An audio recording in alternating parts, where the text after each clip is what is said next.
पूरा देश देख रहा है काफ़ी समय से। जगत गुरु शंकराचार्य जी भगवान हैं हमारे हिंदू धर्म के, सनातन के। हम नहीं बोल सकते, हमें अधिकार ही नहीं टिप्पणी करने का।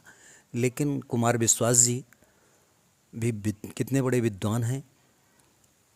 सुधांशु त्रिवेदी जी हमारे सांसद कितने बड़े विद्वान हैं। हमेशा इतनी बड़ी विद्वता है कि क्या कहा जाए। परमात्मा ने क्या मेमोरी दिया है, क्या बुद्धि दिया है। हमारे अश्विनी कुमार उपाध्याय जी हैं, एडवोकेट हैं सुप्रीम कोर्ट के। लेकिन मैंने देखा कुमार विश्वास जी ने भी कितने मर्यादित ढंग से समझाया है हमारे जगत गुरु शंकराचार्य महाराज को। अरे इतनी बड़ी जिद नहीं करना चाहिए, पर आप तो संत हैं। और संत के बारे में क्या कहा गया है कि संत हृदय नवनीत समाना। संत में न रंग हो न गंध हो। संत साधना की आग में जले हुए को हम संत कहते हैं। कुछ भी कह ले कोई, संत का जीवन तो परोपकारी होता है।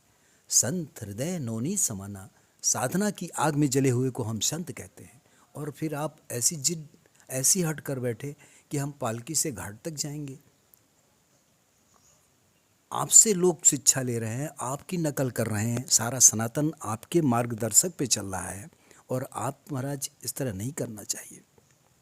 अरे मैं आपको समझाने लायक नहीं हूँ, लेकिन परमात्मा राम जब अयोध्या से चले, सारथी रथ लेके आया, तो जैसे ही गंगा मैया दिखाई पड़ी 1 किलोमीटर दूर से परमात्मा ने कहा कि सारथी रथ रोक दो,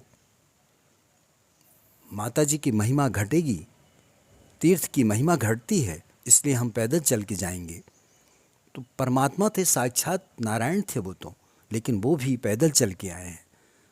तो हम तो यही कहेंगे कि तीर्थों की महिमा, और कहा भी गया है कि प्रदक्षिणा पदे पदे, तीर्थ में पैदल चल के स्नान किया जाए, तीर्थ के दर्शन किए जाएं, देवी देवताओं के दर्शन किए जाएं, तो उसका फल उतना ही महत्वपूर्ण होता है, उतना ही बढ़ता है।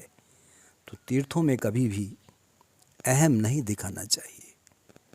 मेरी यही सलाह है कि संत हृदय नवनीत समाना।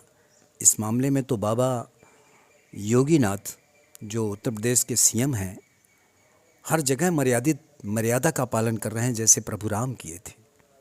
मर्यादा पे ही चल रहे हैं हर समय। इसीलिए मैं कहता हूँ कि संत हृदय नवनीत समाना बाबा। और संत का हृदय भी तो एक प्रयागराज होता है। जिस तरह से प्रयाग चलते हैं हम, तो वहाँ सारे पाप धुल जाते हैं। इसी तरह संत का हृदय होता है। कर्म भक्त ज्ञान की त्रिवेणी जब अपने अंदर बहने लग जाए, तो वही संत महान हो जाता है, वही त्रिवेणी संगम बन जाता है। तो हमेशा तीर्थ में जाइए तो प्रदक्षिणा पदे पदे, तीर्थ में पैदल चलने का बहुत बड़ा महत्व है।